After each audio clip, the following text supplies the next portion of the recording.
સવારના 7 વાગે અમે બધા થઈ ગયા તૈયાર અને અમારે બધાને આજે જવાનું છે માં અંબેમાના દર્શન કરવા। અહીંથી અમારે ગ્રામ્ય જીવન અનુભૂતિનો પહેલો દિવસ શરૂ થાય છે। ચા અને પોવાનો નાસ્તો કર્યો અને હવે અમારી ટીમ સાથે અમે જઈ રહ્યા છીએ દર્શન કરવા માટે। અહીંયા પહેલા આપણે ફોન વગેરે બધું મૂકવાનું છે કેમ કે મંદિરમાં ફોન લઈ જવાની ના મનાય છે। દર્શન કરીને અમે આવી ગયા બહાર। હવે અમારે જવાનું છે ગબ્બર, તો રોયલ સવારીમાં બેસીને આવી ગયા ગબ્બર અને માં અંબેમાનું નામ લઈને અમે ગબ્બર ચડવા લાગ્યા। વરસાદ આવે જેવું વાતાવરણ હતું એટલે બહુ જ મજા આવી ગઈ ગબ્બર ચડવાની। માં અંબેમાનું નામ લઈને છેક મંદિર સુધી પહોંચી ગયા।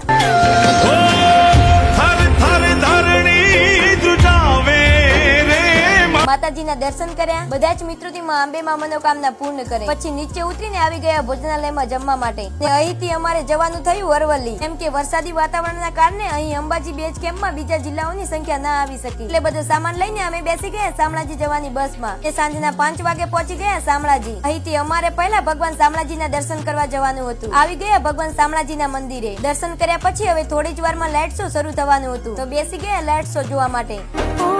कृष्णाय वासुदेवाय हरये परमात्मने प्रणतः क्लेशनाशाय।